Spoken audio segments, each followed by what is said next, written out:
Find a different table. This one's reserved for family, not adopted kids." My sister Victoria's words echoed across the refined dining area of Belmont's, among Seattle's most upscale restaurants. Laughter broke out at the table. My parents, my brother Kenneth, and Victoria's spouse all laughed along as though it were the best joke imaginable. I remained standing, clutch in hand. My cheeks burned with shame as fellow patrons glanced our way. The crystal chandeliers gleamed above, throwing gentle light across the white linens and fine glassware. Yet I felt frozen within. My name is Rachel and I'm 27 years old. I've existed with this family for 22 years, since they brought me into their home when I was 5. 22 years of constant reminders I was an outsider, that I was separate, that I was inferior. The single person who ever made me feel valued was Grandma Dorothy, my adoptive mother's mother, seated at the table's far end wearing an odd look on her face. "Victoria, enough." I spoke softly, attempting to preserve some self-respect. "Oh, stop being oversensitive," my mother Patricia added, dismissing me with a wave of her polished hand. "We're only joking. You understand how Victoria behaves." I understood precisely how Victoria behaved. At 32, she'd mastered making me feel insignificant while preserving the appearance of family harmony. In our childhood, she received the finest bedroom, the latest clothing, the costly university education. I received second-hand items and community college. She earned praise for average accomplishments. I faced criticism for outstanding work. "Take a seat, Rachel," my father Gregory commanded. "You're causing a spectacle." I sat, forcing down the objection climbing in my throat. This meal was intended to honor Victoria's newest business transaction. Some property investment my parents had funded. They constantly supported Victoria. When I'd requested a loan for my graphic design venture 3 years prior, they dismissed me and advised me to be practical. The evening continued with discussions swirling around me as if I were invisible. Victoria boasted about her latest Mercedes. Kenneth talked about his banking promotion. My parents radiated pride, posing questions, expressing congratulations. When I attempted to bring up the significant client I'd recently secured, a deal valued at $50,000, my mother interrupted. "That's pleasant, dear. Kenneth, share more about your bonus." When dessert came, I'd withdrawn internally. The customary numbness descended upon me. This was my position in the family. The stranger, the charitable obligation. The person they maintained around to boost their self-image. Then the server came with the bill. My heart sank as he set the leather holder right before me. I gazed at it, bewildered. "What's happening?" questioned. Victoria's laugh was piercing and cheerful. "Oh, didn't we say? You're covering tonight. Think of it as your way of contributing to the family since you're constantly receiving and never providing." Receiving. The word emerged choked. "I've never requested anything from you. The shelter above your head during childhood, the meals, the clothing." Patricia enumerated items with her fingers. "We provided everything, Rachel. The minimum you can do is purchase our dinner." My hands shook as I opened the holder. The amount blurred my sight. $3,270. They'd selected the priciest wines, numerous starters, premium cuts, lobster.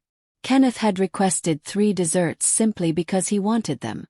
"I can't pay for this," I murmured. "Naturally you can," Victoria responded sweetly. "You just informed us about your major client. $50,000, wasn't it? This is insignificant to you now." The reality was that $50,000 was distributed across 6 months of projects, and the majority was already designated for business costs, housing, and repaying the educational debt my family had declined to assist with. This one dinner would eliminate my savings, yet I couldn't create another disturbance. Couldn't provide them additional reasons to label me ungrateful, troublesome, theatrical. With trembling hands, I removed my credit card and positioned it in the holder. The server took it away, and I made myself smile, to drink my water, to act like this wasn't crushing me. Victoria was already discussing their forthcoming trip to Tuscany. My parents intended to accompany them. Nobody inquired if I wished to join. They never did. When the server came back with my card and slip, I signed with unfeeling fingers. $3,270 for the honor of being degraded by people meant to care for me. Well, that was delightful, Patricia remarked, touching her napkin to her lips. Same time next month. Next month. They anticipated this becoming routine. I parted my lips to object, to finally declare enough was enough when a voice interrupted the conversation. "One moment please." Everyone went quiet. Grandma Dorothy, who'd remained silent all evening, was rising at her table end. At 78 she still held authority. Her silver hair impeccably arranged. Her bearing straight as iron. Something in her look made my chest constrict. The restaurant appeared to pause. Grandma Dorothy had always differed from the rest of the family. While my parents and siblings handled me like a duty, she'd been present at my school performances, who recalled my birthday, who inquired about my aspirations. She's also the richest individual I'd ever encountered, a self-made billionaire who'd constructed a pharmaceutical empire from nothing. Yet recently she'd grown quieter. Observing, I'd noticed her watching family events with a focus that left me questioning her thoughts. "Mother, what's wrong?" Patricia asked, annoyance entering her tone. We were preparing to depart. "Sit down, everyone." Grandma Dorothy's voice held command that made even my father sit straighter. "I have an announcement, and you'll hear it." Victoria rolled her eyes but remained seated. Kenneth glanced at his phone beneath the table. My parents shared puzzled looks. Grandma Dorothy's attention moved across each of them before settling on me. Something shifted in her eyes, perhaps sadness or dissatisfaction in all the others. "I've been observing this family for years." She started, her voice controlled yet icy. "Observing your treatment of Rachel, how you've consistently treated her." "Mother, really?" Patricia objected. "This isn't appropriate." Silence. The directive was so cutting that my mother truly complied. "I'm 78 years old and I've dedicated these recent months considering my legacy, about the destination of my wealth when I pass." The table became extremely still. My father's utensil clinked on his dish as he lowered it. Victoria's satisfied look wavered. "Everyone understands the arrangement," Grandma Dorothy went on. "The majority of my holdings transfers to Patricia, then divided among the grandchildren. That's the existing will's provision." I observed Victoria's expression brighten with greed. She'd been anticipating that inheritance for years, arranging extravagant acquisitions, making ventures based on wealth she didn't possess yet. "However, I've had my attorney create a revised will." Grandma Dorothy extracted an envelope from her bag. "Executed and certified yesterday." The quiet was stifling. "You're not serious," Kenneth stated. "You're modifying your will." "Due to what?" "A silly joke." "A joke." Grandma Dorothy's laugh held bitterness. "I've observed you all ridicule and diminish Rachel for more than 2 decades. I've observed you isolate her, degrade her, handle her as subhuman. And tonight you forced her to cover your extravagance. While you found it amusing, we were simply enjoying ourselves." Victoria argued, though her voice shook. "Enjoyment." Grandma Dorothy echoed the term as though it tasted foul. "You consider cruelty enjoyable. You consider making someone feel worthless entertainment."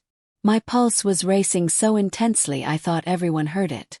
Grandma Dorothy moved slowly around the table until she positioned herself next to me. Her hand settled softly on my shoulder. "Rachel is the sole person in this family who's demonstrated genuine character," she stated. "She's labored for her achievements. Constructed a venture from nothing without assistance from any of you. She's compassionate, gifted and strong despite your attempts to destroy her spirit." "Mother, you're being overly dramatic," Gregory said, though his voice lacked certainty. "Am I?" Grandma Dorothy's eyebrows lifted. "Patricia, when did you last inquire about Rachel's life? Truly inquire and genuinely listen to her response." My mother's mouth opened and shut. "Kenneth, have you ever acknowledged your sister's achievements? Ever recognized her success?" My brother stared at his dish. "Victoria, Have you devoted even one day handling Rachel like family rather than staff? My sister's face flushed crimson with anger and shame. Grandma Dorothy regarded each of them, her disappointment clear. You've all failed remarkably. You accepted a young girl who'd experienced loss. And rather than offering her love and care, you've invested 22 years making her suffer for the generosity you never truly demonstrated. The significance of her words settled over the table like heavy fabric. Other patrons had ceased pretending not to observe. Service staff remained at a distance detecting the conflict. So here's the plan. Grandma Dorothy stated, her voice strengthening. My complete holdings, every cent, every asset, every venture transfers to Rachel. The reaction was instantaneous. What? Victoria screamed, leaping up. You cannot do that. That's unfair. Kenneth pounded his hand on the table. Mother, consider your words, Patricia begged. You're discussing billions of dollars. Rachel isn't even genuine family. Grandma Dorothy's instruction quieted them once more. Rachel is more family than any of you have been. She's deserved this not through lineage, but through character, through being superior to all of you together. I sat motionless, incapable of comprehending what was occurring. Billions of dollars. Grandma Dorothy's complete fortune. Seemed impossible, surreal, too massive to grasp. You're being deceived. Gregory stated frantically. Rachel must have orchestrated something. Rachel has done nothing except endure your mistreatment. Grandma Dorothy interrupted him, and that concludes tonight. She removed her phone and placed a call. Thomas, it's Dorothy. Correct, submit the revised will now. Ensure it's unbreakable and ready the trust papers for Rachel. My family's expressions ranged from astonishment to rage to incredulity. Victoria appeared ready to collapse. Kenneth's face had turned purple. My parents seemed to age decades in moments. This isn't finished. Victoria hissed at me. We'll challenge it. We'll battle you legally. Tempt it. Grandma Dorothy responded calmly. I've ensured everything is entirely lawful, and I'm mentally sound as a health assessment from this morning verifies. She'd arranged this. Every element. The reaction that ensued was unlike anything I'd experienced. Victoria lunged over the table. Her expression twisted with fury. Kenneth seized her arm, though his personal anger barely restrained. My parents sat in stunned stillness. Their meticulously built reality collapsing surrounding them. You scheming witch, Victoria snarled at me. You orchestrated this. You've been acting the victim all along. Enough. Grandma Dorothy positioned herself between us. Rachel has committed no wrong. She didn't even know until moments ago. It was accurate. I was still reeling. My mind incapable of grasping what had transpired. You should feel ashamed of your behavior. Grandma Dorothy responded, her voice gentler yet still resolute. I provided every advantage in life, Patricia. Learning, possibilities, affection. And you accepted all that and absorbed nothing about empathy or kindness. Instead, you transferred your cruelty to your children. Gregory attempted another strategy. Let's be sensible. We can resolve this. Perhaps divide the holdings. There's nothing to resolve, Grandma Dorothy stated. The choice is final. My attorneys have everything arranged. The trust is formed. Rachel will obtain everything when I'm gone with immediate entry to specific accounts beginning tomorrow. Tomorrow, the term lingered in the air. This wasn't some distant commitment. This was genuine, immediate, unfolding. Kenneth leaned in, his voice quiet and menacing. You're committing a massive error. Rachel lacks knowledge handling that magnitude of wealth. She'll waste it within a year. Rachel has constructed a thriving venture on nothing. Grandma Dorothy interrupted. She's more financially prudent at 27 than any of you have been. She's been required to be because you never assisted her. I discovered my voice trembling and unsure. Grandma, I'm confused. Why at this moment? She faced me and her look softened. Because I've observed you struggle sufficiently long, sweetheart. I'm dying. Reality tilted. What? The word scarcely emerged. Pancreatic cancer, 4th stage. I have perhaps 6 months, likely fewer. She stated it so serenely, yet I perceived the pain under the composure. I learned 3 months back, and I've dedicated that period organizing my matters, ensuring my legacy transfers to someone deserving it. Tears obscured my sight. Grandma Dorothy was dying. The one individual who genuinely loved me was departing. Oh, don't weep, Rachel. She embraced me and I inhaled her recognizable fragrance, lilac and vanilla. This isn't sorrowful. This is justice. Surrounding us, the restaurant had become entirely silent. Even the kitchen sounds had ceased. Everyone observed this family disintegrate in actual time. You cannot be genuine about this. Patricia attempted again, desperation rendering her voice shrill. Mother, please. Consider your grandchildren. Consider the family heritage. I am considering it, Grandma Dorothy stated. That's precisely why I'm proceeding. The family heritage should represent compassion, diligence, and integrity. Rachel represents all that. The remainder of you represent greed, cruelty, and privilege. Victoria's hands trembled. We'll litigate. We'll demonstrate you're not mentally capable. Best wishes with that. Grandma Dorothy's smile was sharp. I possess health assessments, mental evaluations, and statements from numerous witnesses regarding your handling of Rachel through the years. My attorney has been recording everything for months. She'd been arranging this meticulously, systematically, safeguarding me even as her personal time diminished. I want to leave, I whispered. Naturally, Grandma Dorothy maintained her arm around me. Thomas is waiting with the vehicle. He'll transport us both to my residence. We have much to address. As we prepared to exit, Kenneth obstructed our route. This isn't just. She's not even genuinely one of us. Move. Grandma Dorothy's voice was frost. Or I'll have protection escort you. He stepped away, though the loathing in his eyes made me recoil. We proceeded through the restaurant in stillness, every gaze tracking us. The crisp Seattle breeze struck my face as we emerged outside, and I drew it in, attempting to stabilize myself. A sleek dark vehicle awaited at the street. Thomas, Grandma Dorothy's driver of 30 years, held the door with an understanding smile. Miss Rachel, greetings. Thomas understands everything, Grandma Dorothy mentioned as we entered the rear seat. He's been assisting me arrange this for weeks. The vehicle departed from the restaurant, abandoning my former family, positioned on the pavement in astonishment. Through the back window, I observed Victoria yelling something. Her expression contorted with fury. Kenneth was using his phone, likely contacting an attorney. My parents stood united, appearing lost and shattered. I should have experienced something. Guilt perhaps, or fear. Yet all I experienced was numbness, combined with an unusual sensation of liberation. Are you truly dying? I questioned Grandma Dorothy, my voice tiny. Yes, she grasped my hand. Her skin delicate as paper, yet her hold surprisingly firm. But I'm not frightened.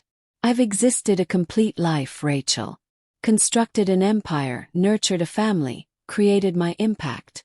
Now I can guarantee that everything I've achieved transfers to someone worthy. I'm uncertain if I can manage this, I confessed. I lack knowledge of being wealthy. I lack knowledge of operating your enterprises. You'll acquire knowledge, she stated confidently. You're intelligent, industrious, and you possess sound judgment. And you'll have an outstanding team to assist you. I've ensured that.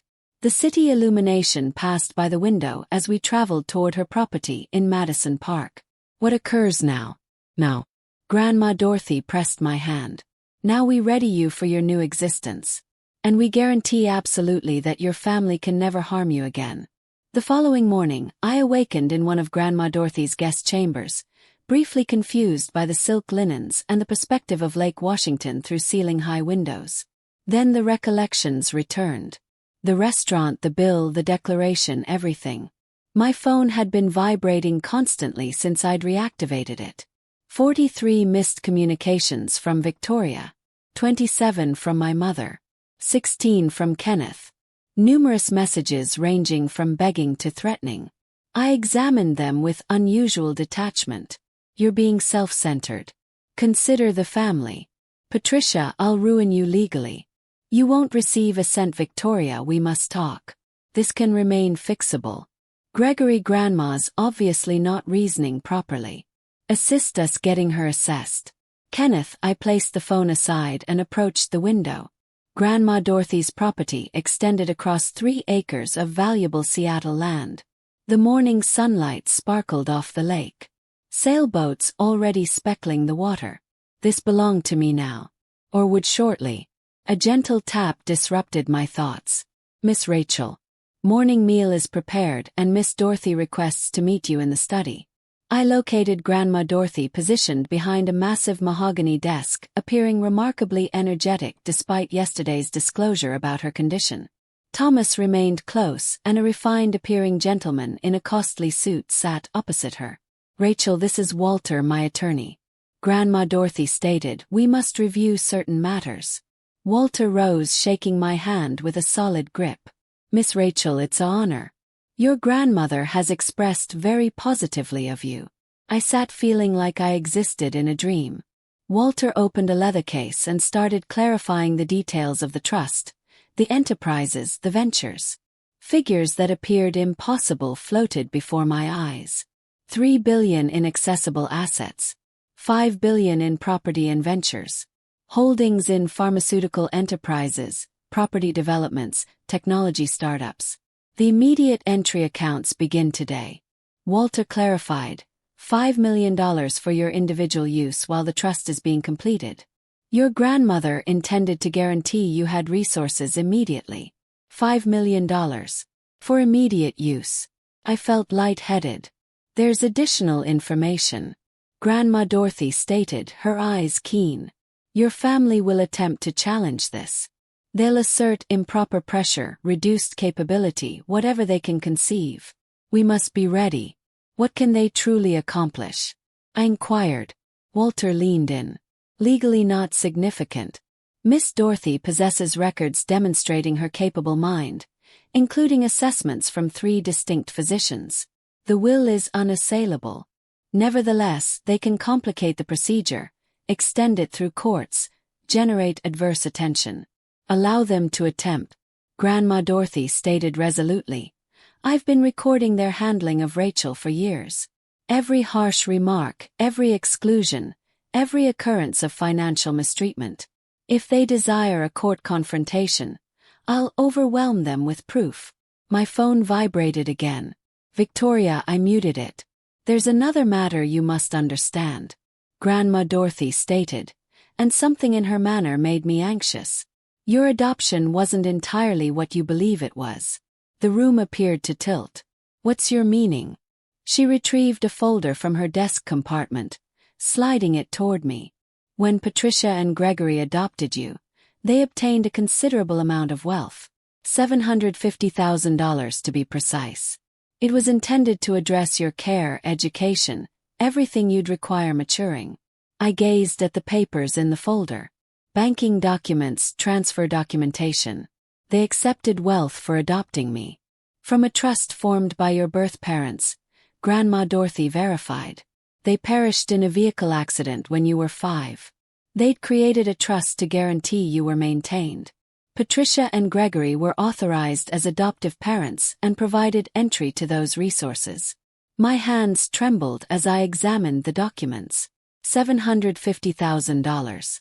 And I'd worn used clothing, attended community college on educational debt, been informed the family couldn't manage to assist me. They exhausted it all. I murmured, observing the account records. Trips, vehicles, Victoria's private education tuition, Kenneth's university fund. They exhausted my wealth on everyone excluding me. Correct, Grandma Dorothy stated softly. I only uncovered this myself 2 years prior. I've been examining since then, collecting proof. That's theft, Rachel. They stole from a child. The betrayal penetrated deeper than anything else. It wasn't simply cruelty or preference. They'd benefited from my loss, accepted wealth, intended for my care, and utilized it to pamper their biological children while handling me like a burden. Why didn't you inform me earlier? Questioned. Because I required certainty. I required all the records flawless and lawful. And because she paused, appearing older abruptly. Because I understood that once you discovered the truth, there would be no returning. Your connection with them, harmful as it was, would be finished entirely. She was correct. Any minuscule portion of me that had wished for reconciliation, that had questioned if perhaps I was overly sensitive or ungrateful, expired in that instant. They hadn't simply been cruel. They'd been lawbreakers. What do I accomplish? I felt lost, overwhelmed. You allow me to manage it, Grandma Dorothy stated. Walter has already submitted a civil action against Patricia and Gregory for misuse of trust resources. With interest over 22 years, they owe you roughly $2.3 million. My phone exploded with communications again. This time it was my father. Respond to it, Grandma Dorothy stated. Activate the speaker. Allow us to hear his words.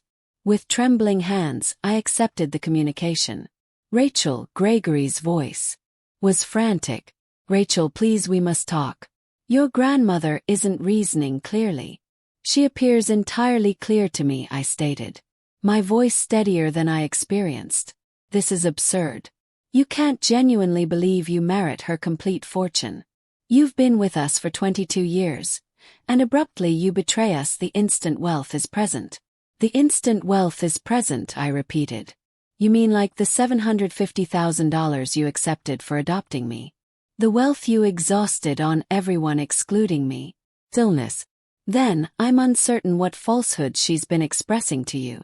Banking documentation doesn't falsify, Dad. Term felt harsh.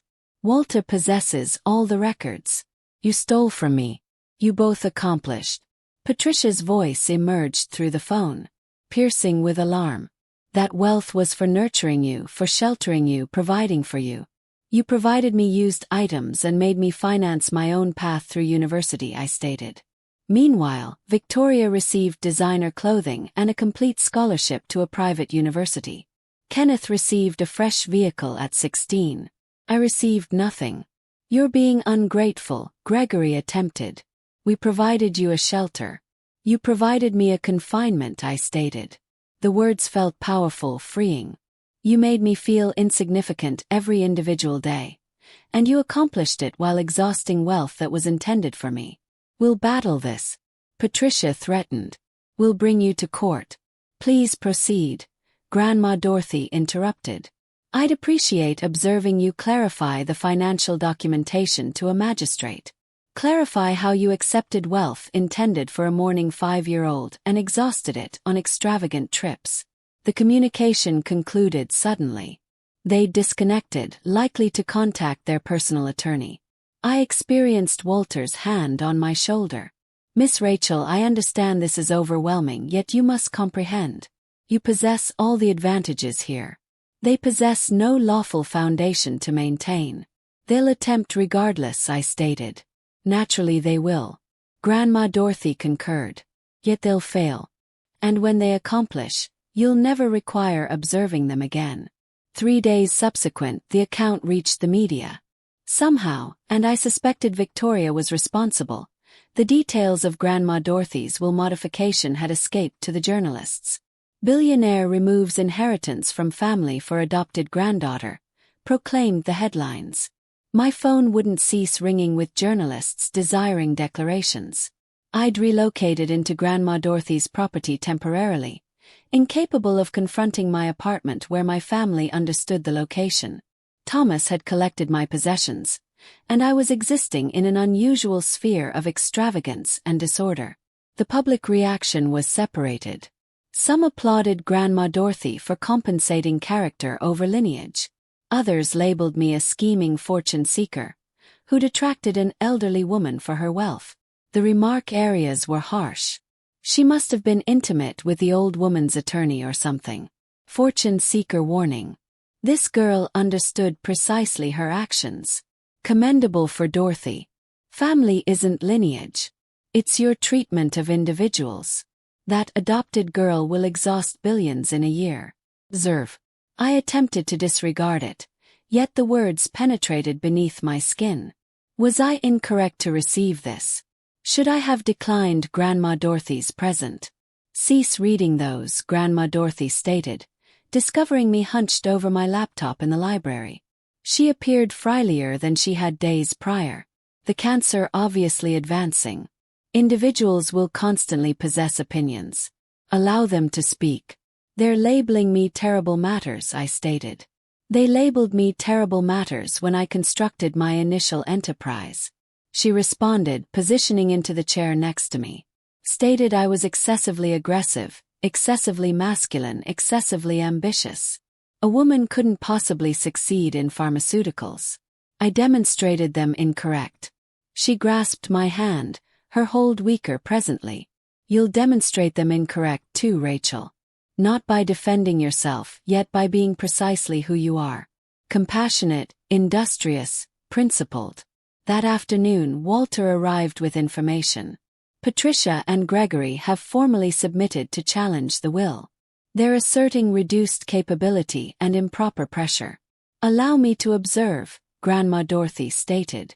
Walter provided the lawful papers. I read over her shoulder my anger, constructing with every term. They asserted I'd separated Grandma Dorothy from her family. That I'd deceived a sick, elderly woman. That I'd exploited her declining mental condition. This is absurd, I stated.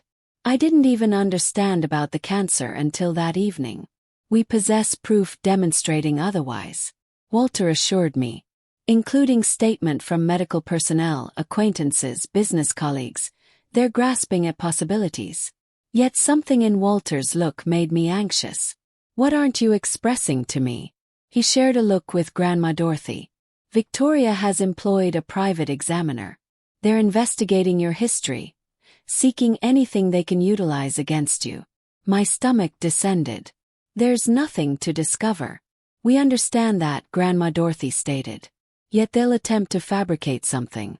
Distort innocent circumstances. Extract matters from situation. As if prompted, my phone rang, an unknown identifier. Against my superior judgment, I responded. Rachel, it's so pleasant to finally contact you. The voice was unfamiliar, excessively sweet. I'm Jennifer Cole from Seattle Scene magazine. I'd appreciate conversing about your connection with Dorothy. No remark, I stated, preparing to disconnect.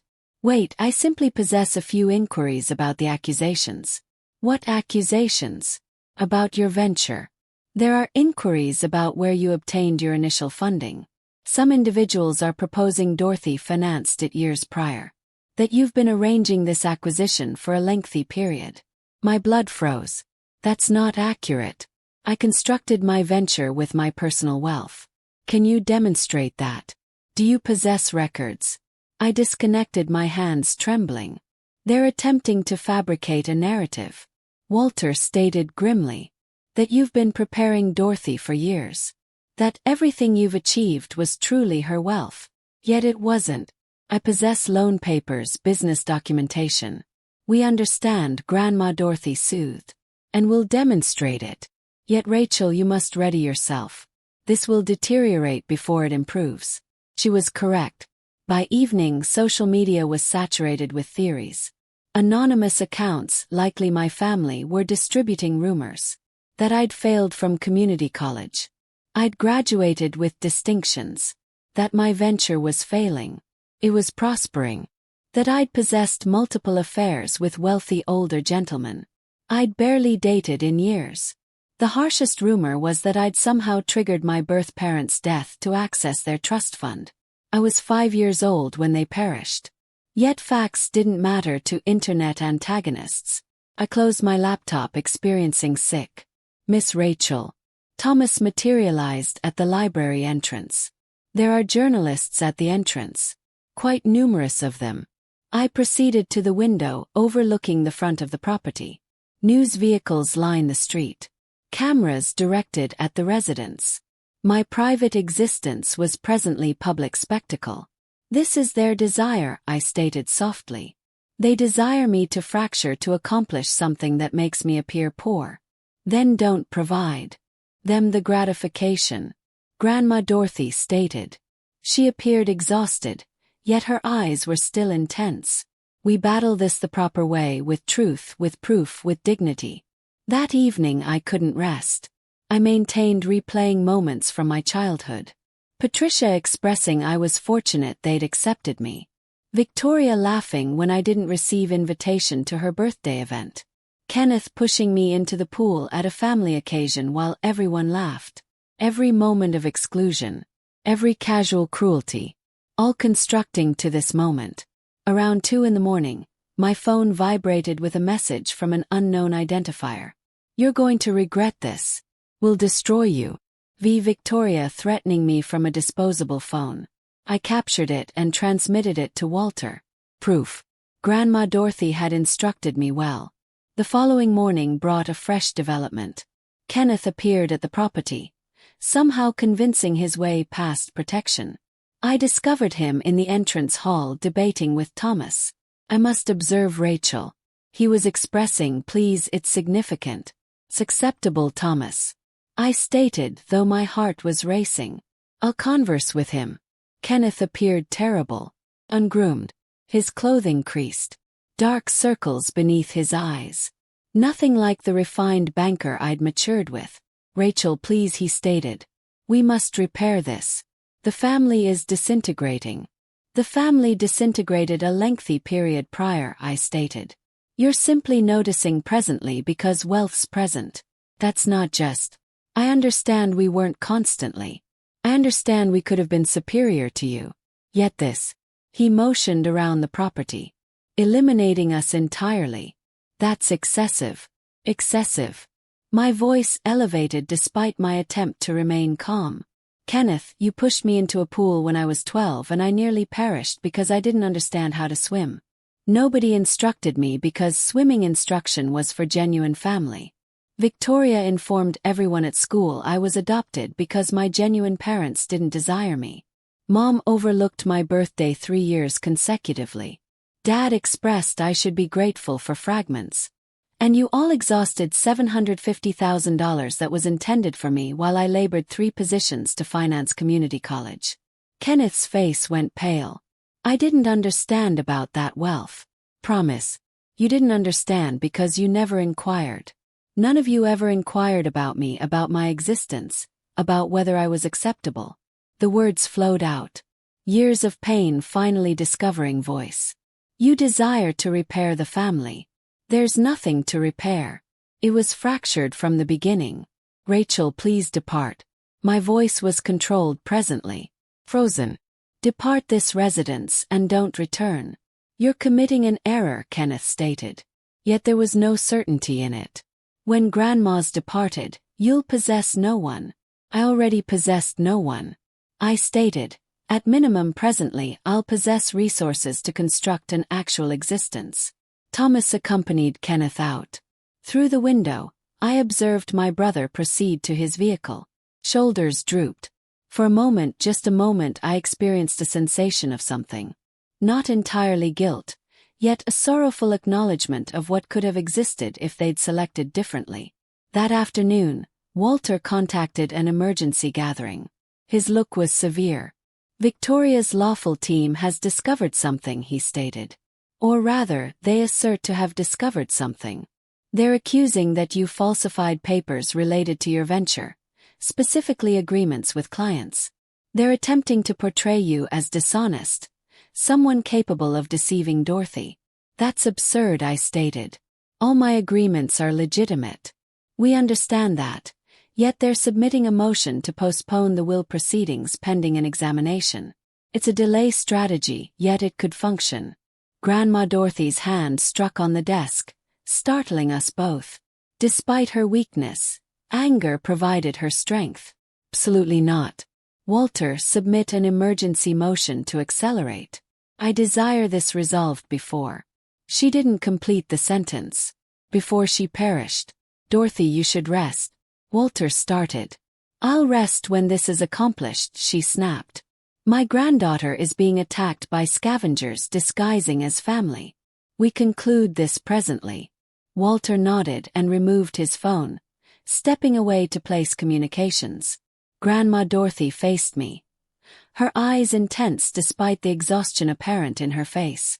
Rachel, I require you to accomplish something for me. Anything. I'm conducting a press gathering tomorrow. I'm going to express the truth, all of it. About the stolen wealth, the mistreatment, everything. Yet I require you to be present with me. The world requires observing you, hearing from you directly. Terror gripped me. Can't. I'll express something incorrect. You'll be flawless, she stated resolutely.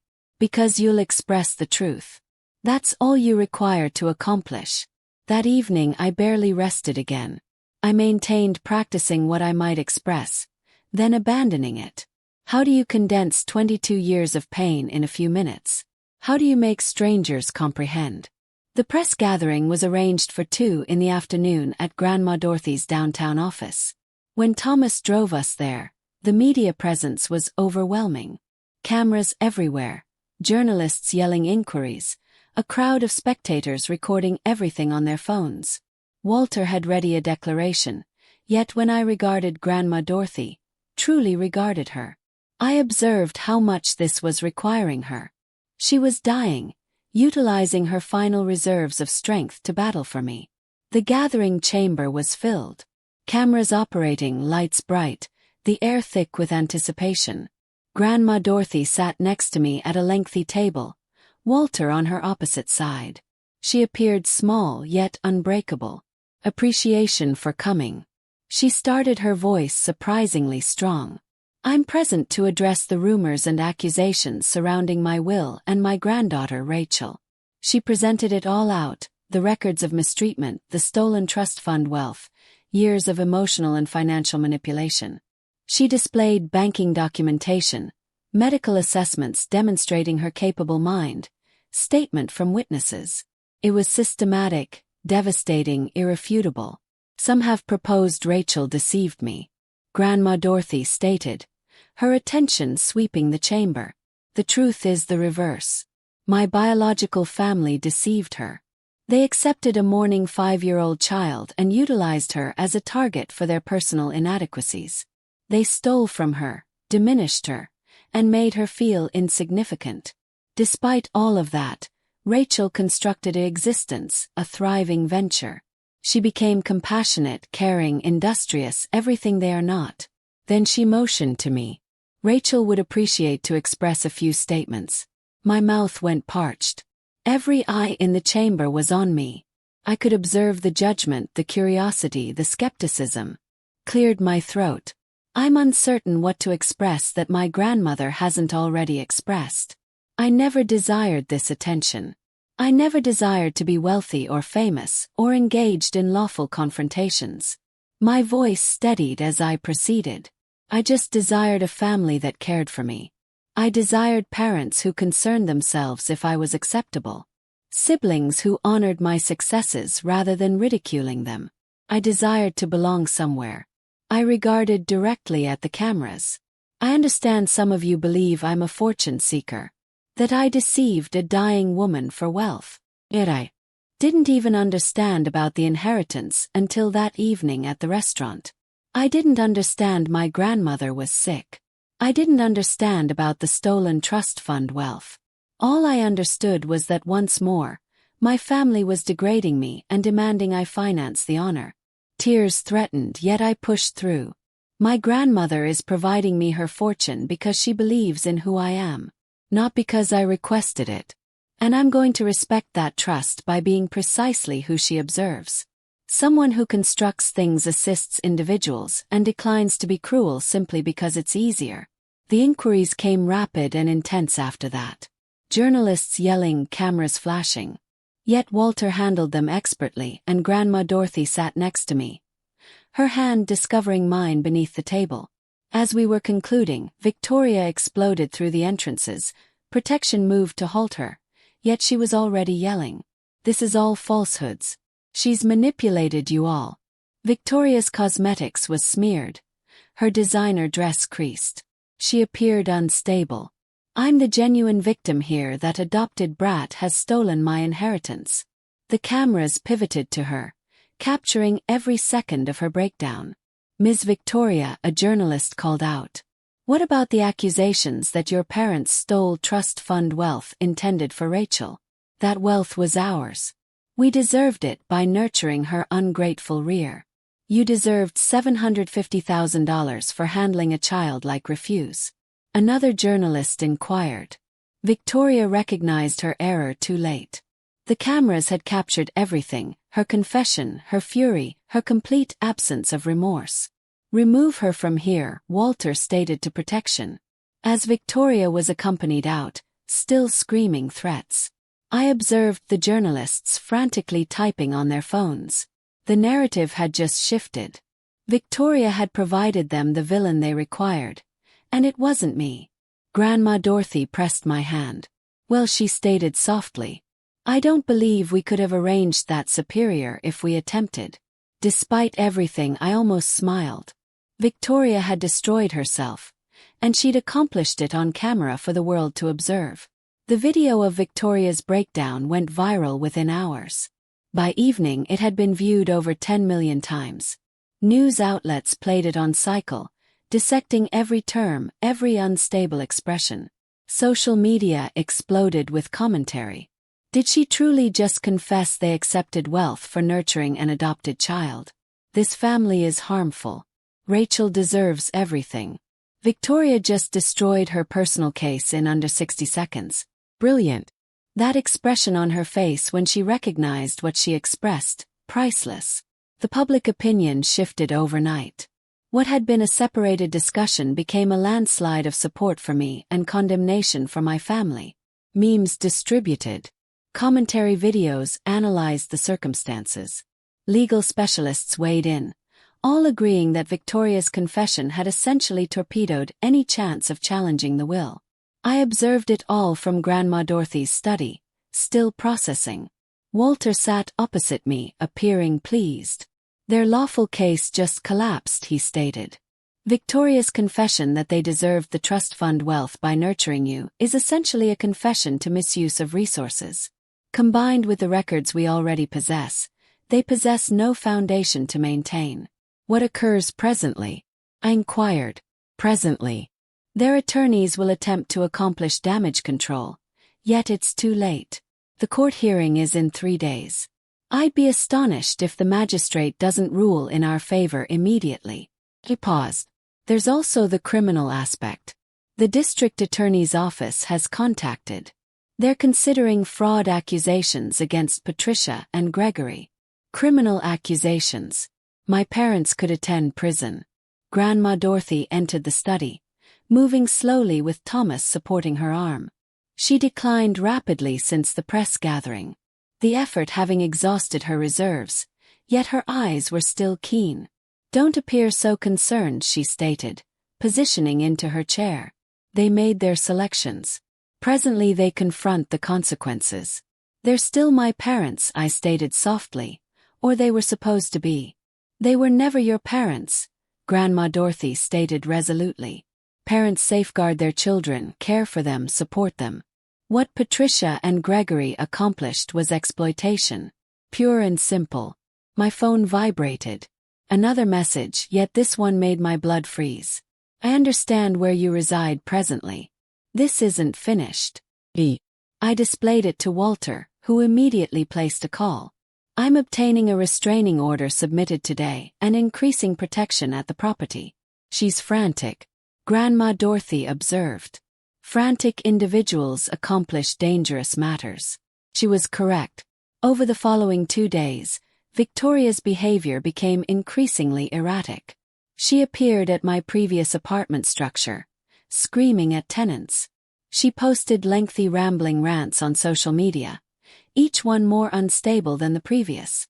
She asserted I'd utilized witchcraft to deceive Grandma Dorothy, that I was part of a conspiracy, that she was the genuine victim of elder mistreatment.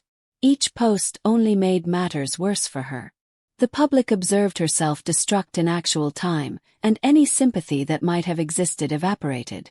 Kenneth attempted a different strategy. He attended on a local news program, presenting himself as the reasonable middle foundation. Look, I believe there were errors made on both sides. He stated earnestly to the camera. Yes, perhaps we weren't as welcoming to Rachel as we should have been. Yet to eliminate the complete family over childhood disagreements, that appears extreme. The interviewer wasn't purchasing it. Mr. Kenneth, are you aware that your parents obtained $750,000 intended for Rachel's care, which they allegedly exhausted on your education and your sister's? Kenneth's composure fractured. That wealth was for the complete family.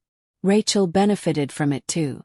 She wore used items while your sister received designer clothing. She extracted loans for community college while you attended a private university fully financed. How precisely did she benefit? Kenneth concluded the interview early. Yet the damage was accomplished. The public perceived through him. My father attempted yet another strategy appealing to sympathy. He provided a tearful interview about how he'd cared for me like a daughter, how this was fracturing his heart, how families should forgive each other. We made errors. Gregory stated, his voice fracturing. What parent hasn't? Yet to be eliminated entirely, to be accused of theft, it's destroying us. Patricia can barely emerge from bed. Kenneth's marriage is suffering. Victoria is experiencing a breakdown, all because we weren't flawless. The interviewer, the same one who dismantled Kenneth, displayed no mercy. Mr. Gregory, you're describing what you accomplished as not being flawless. Yet investigators have recorded years of emotional mistreatment, financial exploitation, and systematic exclusion of Rachel from family activities. This extends beyond imperfection. That's not mistreatment. That's just family dynamics. Every family possesses issues. Every family doesn't steal $750,000 from a child. My father departed too. Yet my mother's strategy was the most calculated. Patricia employed a PR firm and provided a meticulously crafted interview to a sympathetic journalist. She wore a simple dress, minimal cosmetics, positioned herself in soft illumination. She wept at all the proper moments. I cared for Rachel from the instant we brought her home. Patricia stated, touching her eyes. She was this beautiful, fractured young girl who'd experienced loss of everything. I desired to provide her a family, a home, affection. Yes, we were stricter with her than with our biological children. Perhaps that was incorrect, yet we were attempting to ready her for a harsh world. We understood she'd confront challenges as an adopted child, and we desired her to be strong. The journalist consumed it and the wealth. That wealth was intended for her care, and that's what we utilized it for. Sheltering, meals, utilities, nurturing a child is costly. Perhaps we should have recorded every cost, yet we were a family, not a business. She regarded directly into the camera. Rachel, if you're observing, please understand I care for you. I constantly have. Can we please just converse without attorneys, without the media, just mother and daughter? I observed the interview with Grandma Dorothy and Walter. When it concluded, I experienced sick. She's skillful. Walter confessed. This is the most sympathetic they've appeared since this started. She's a deceiver. I stated flatly. She never cared for me. This is just another manipulation. I understand, Grandma Dorothy stated. Yet some individuals will believe her.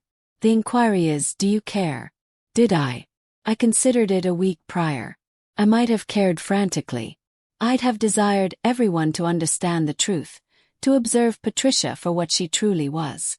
Yet presently, no, I stated, I don't care what strangers believe. The individuals who matter understand the truth. Grandma Dorothy smiled. Commendable girl. The court hearing arrived on a gray Seattle morning. The courthouse was surrounded by media. Protesters holding signs both for and against me. Curiosity seekers hoping for a glimpse of the conflict. Walter had arranged for us to enter through a private entrance, yet I could still hear the noise outside. Grandma Dorothy appeared frail in her wheelchair.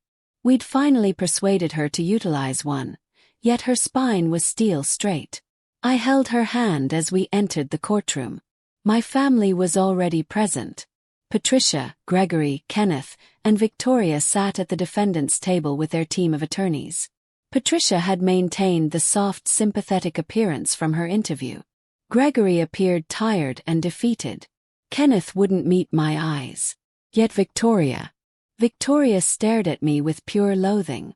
The magistrate, a stern woman in her 60s named Judge Morrison, entered and everyone rose.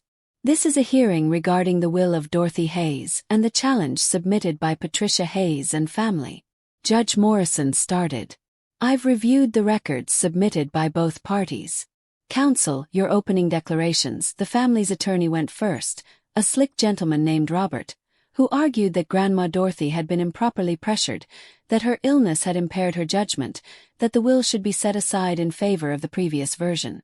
Then Walter stood. He didn't argue or plead. He simply presented facts. Banking documentation displaying the stolen trust fund wealth. Medical assessments from 3 separate physicians verifying Grandma Dorothy's capable mind. Statement from business colleagues about her mental sharpness. Records of the mistreatment I'd suffered, photos, recordings, witness declarations. And finally Victoria's viral video confession. Your Honor, Walter concluded. This is not a case of improper pressure. This is a case of a woman selecting to leave her holdings to someone who deserves it. And a family angry that their victim has finally escaped their control. Patricia's attorney attempted to counter, yet Judge Morrison interrupted him. I've observed sufficient, she stated. The proof is overwhelming. Miss Dorothy Hayes was clearly of capable mind when she executed her revised will. The records of mistreatment is extensive and credible. And the confession by Victoria Hayes that the family deserved wealth intended for Rachel's care essentially verifies the accusations of financial exploitation. My heart started to race furthermore. Judge Morrison proceeded. The behavior exhibited by the challenging parties during these proceedings, including threats, harassment and public defamation, only reinforces that Miss Dorothy's choice was correct. A family that genuinely cared for Rachel would never have handled her this way before or after the will modification. Victoria stood up, incapable of containing herself. This is nonsense. You can't just sit down. Judge Morrison commanded, or I'll hold you in contempt. Victoria sat, yet her fury was palpable. I'm ruling in favor of the will as executed. Judge Morrison declared. The challenge is dismissed with prejudice. Furthermore, I'm ordering Patricia and Gregory Hayes to pay restitution for the misappropriated trust resources. $750,000 plus interest over 22 years, totaling roughly $2.3 million. They possess 90 days to pay and complete. The courtroom erupted. Patricia collapsed in her chair, weeping. Gregory appeared like he'd aged 10 years in 10 seconds. Kenneth placed his head in his hands. Victoria started screaming obscenities until bailiffs accompanied her out. I sat frozen, incapable of processing that it was finished. We'd succeeded, completely, decisively, irrevocably. Grandma Dorothy pressed my hand. It's accomplished, sweetheart. You're liberated. Media swarmed us as we departed the courthouse, yet Walter and Thomas created a barrier. I heard the inquiries being yelled. How did I experience? What would I accomplish with the wealth? Did I possess a message for my family? Yet I didn't respond. I just assisted Grandma Dorothy into the vehicle and allowed Thomas to drive us away. Back at the property, Grandma Dorothy was exhausted, yet satisfied. I can perish happy presently, she stated, and the words struck me like a physical blow. Don't express that. I murmured, please. Oh, Rachel, she cupped my face with her thin hands. I'm not frightened. I accomplished to observe justice accomplished. I accomplished to understand my fortune will be utilized for good. That's more than most individuals obtain. Over the following 3 weeks, I observed Grandma Dorothy fade. She slipped in and out of consciousness, sometimes lucid, sometimes lost in recollections.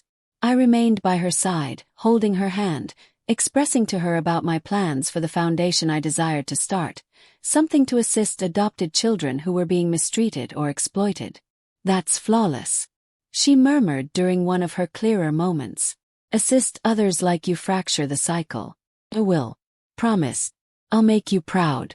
You already have. Her smile was peaceful. You survived them, Rachel. You remained compassionate when they were cruel. You labored hard when they attempted to fracture you. You're everything I hoped you'd be. She perished on a Tuesday morning with me holding her hand and the sun streaming through the window. Her final words were, appreciation for being my genuine family. I remained with her for a lengthy period after weeping for the woman who'd saved me, who'd cared for me, who'd provided me a future. The sole grandmother I'd ever truly possessed. The funeral was private. Just me, Thomas, Walter, and a few of Grandma Dorothy's close acquaintances. My family wasn't invited, though Patricia attempted to crash it and was turned away by protection. In the weeks that followed, the complete transfer of assets was completed. I was presently the sole heir to a $3 billion fortune. The figure was still incomprehensible, yet I was determined to respect Grandma Dorothy's legacy. The initial matter I accomplished was establish the Dorothy Hayes Foundation for Adopted Children, not because it sounded commendable or made me appear charitable, yet because I understood firsthand how many kids were trapped in circumstances like mine. The foundation would provide lawful support, counseling, emergency sheltering, and educational financing for adopted children suffering mistreatment or exploitation. The second matter I accomplished was employ an outstanding management team for Grandma Dorothy's enterprises. I wasn't ready to operate billion-dollar corporations, yet I could acquire knowledge. I attended every gathering, posed inquiries, studied at evening. Slowly, I started to comprehend the empire she'd constructed. My family's downfall was swift and harsh. Incapable to pay the $2.3 million in restitution, Patricia and Gregory were forced to sell their residence, their vehicles, everything of value. They relocated into a small apartment in a rough neighborhood, ironic, considering they'd constantly regarded down on individuals they deemed beneath them. Gregory confronted fraud accusations for the trust fund theft and was sentenced to 3 years in prison. Patricia obtained 2 years. Kenneth, who'd benefited from the stolen wealth through his education, was required to pay back his portion, roughly $400,000. His marriage collapsed under the financial strain, and last I heard, he was laboring 2 positions to make the payments. Yet Victoria's fate was the most satisfying. Her viral breakdown had destroyed any credibility she possessed. Her spouse divorced her, extracting their residence and most of their assets. She'd invested heavily in a restaurant venture that failed remarkably, leaving her deep in debt. The private examiner she'd employed to uncover dirt on me was presently suing her for unpaid fees. She'd attempted to write a tell-all book, yet publishers rejected it after fact-checkers discovered it full of falsehoods. She'd attempted to start a YouTube channel, yet the remarks were so harsh she deleted it. She'd even attempted to reconcile with me, not out of genuine remorse, yet desperate hope I'd provide her wealth. I'd read her email once. Rachel, I understand we had our differences, yet we're still sisters. Family forgives family. I'm struggling right presently, and I understand you're accomplishing well. Perhaps we could meet for coffee, converse about the past and construct a future together. I deleted it without responding. 6 months after Grandma Dorothy's death, I stood in the Foundation's fresh headquarters, a beautiful structure in downtown Seattle dedicated to assisting children like I'd been. The walls were covered with photos of kids we'd already assisted, accounts of escape and fresh beginnings. Thomas stood next to me, having accepted a position as the Foundation's operations director. Miss Dorothy would be proud, he stated. Hope so. I responded. My phone vibrated. Another message from my family. They never ceased attempting. This one was from Kenneth. Rachel, Mom and Dad are struggling. Dad's in prison. Mom's barely surviving. I understand you're angry, yet they're still your parents. Can't you discover it in your heart to assist? I typed my response carefully. They were never my parents. They were individuals who accepted wealth to nurture me and instead utilized me as a target for their inadequacies. I owe them nothing, yet I'll make you a deal. I'll donate the precise amount they stole from me, $750,000, to a fund assisting adopted children escape abusive families in their names. That's the sole legacy they'll possess. I struck send and blocked his identifier. A year subsequent, I was featured in a business magazine. Not as the adopted girl who inherited billions, yet as a CEO operating multiple successful enterprises and a growing foundation that had assisted over 500 children. The article focused on my labor, my vision, my achievements. There was a small mention of my family conflict, yet it was in the past presently. The narrative had shifted. I wasn't the victim anymore. Wasn't the fortune seeker or the deceiver. I was simply Rachel, a woman who'd survived, prospered, and selected to assist others accomplish the same. I'd heard through mutual acquaintances that Victoria was laboring in telemarketing, barely making ends meet. That Patricia, released from prison, was residing in a women's shelter. The Gregory was still imprisoned, his condition failing, that Kenneth was bankrupt. His costly education worthless, without the connections and wealth that had constantly propped him up. Portion of me, the portion that remembered being a hurt young girl, experienced a sensation of something. Not entirely satisfaction, not entirely pity, just acknowledgement that actions possess consequences, that cruelty eventually circles back. My family never recovered from their fall. Victoria's attempts to reconstruct her existence repeatedly failed, each venture collapsing under the weight of her reputation and poor choices. Patricia and Gregory lived out their remaining years in poverty and isolation, their biological children too consumed with their personal struggles to assist. Kenneth's pride never allowed him to accept positions he deemed beneath him, maintaining him perpetually on the edge of financial ruin. They'd constructed their existences on a foundation of cruelty and privilege. And when that foundation crumbled, they possessed nothing remaining to maintain. As for me, I constructed something lasting from the ashes of that painful past. Each child the foundation saved, each existence changed, each cycle of mistreatment fractured. That was my genuine inheritance from Grandma Dorothy. Not the wealth, yet the comprehension that sometimes the finest revenge isn't destruction, yet becoming everything they stated you couldn't be, and observing them destroy themselves while you're busy constructing something beautiful. That was simply justice taking its natural course.